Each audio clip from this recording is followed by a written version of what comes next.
S Corporation eligibility according to the IRS.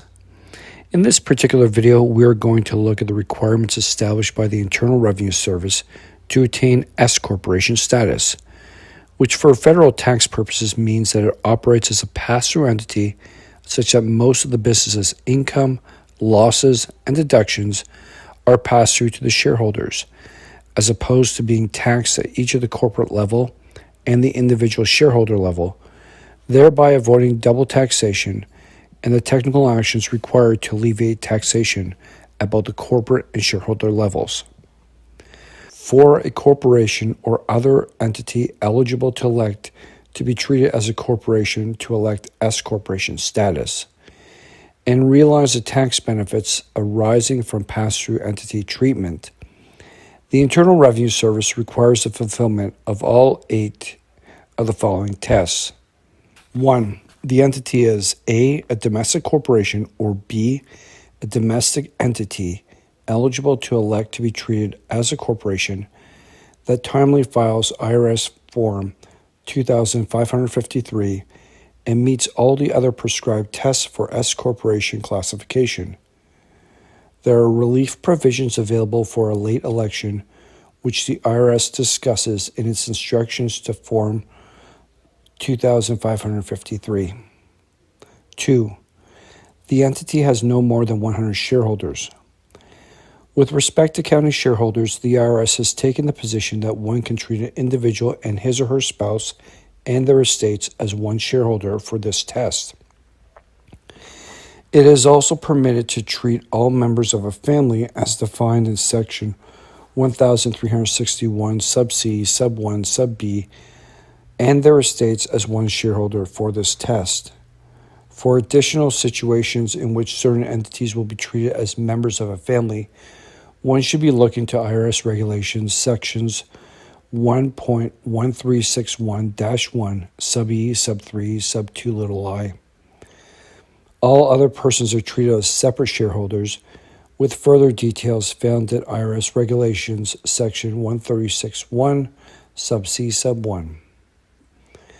3.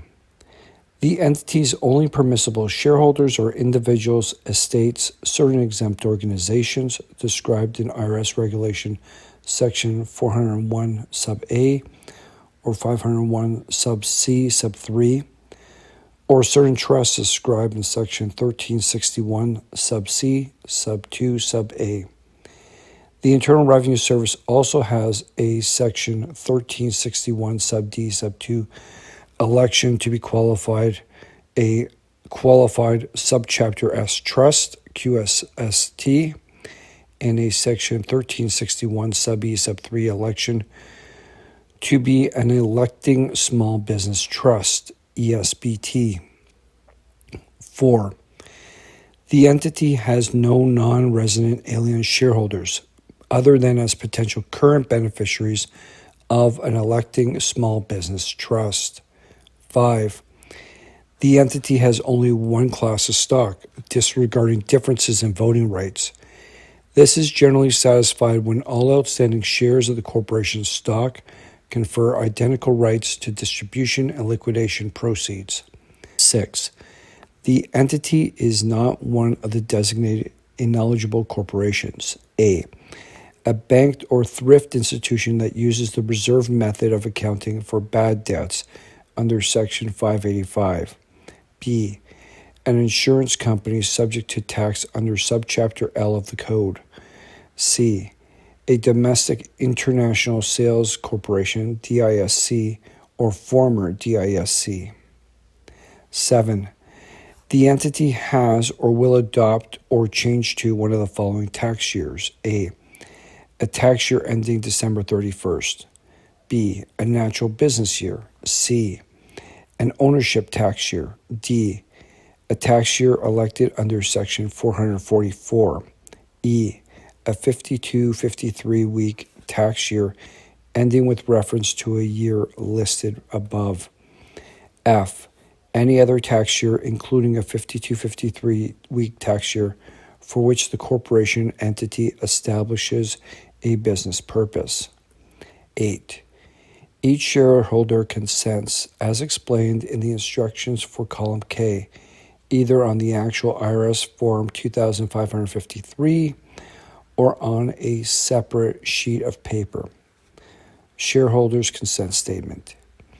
Under penalties of perjury, I declare that I consent to the election of the above-named corporation entity to be an S corporation under Section 1362 sub A, and that I examine the consent statement, including accompanying documents, and to the best of my knowledge and belief, the election contains all the relevant facts relating to the election, and such facts are true, correct, and complete.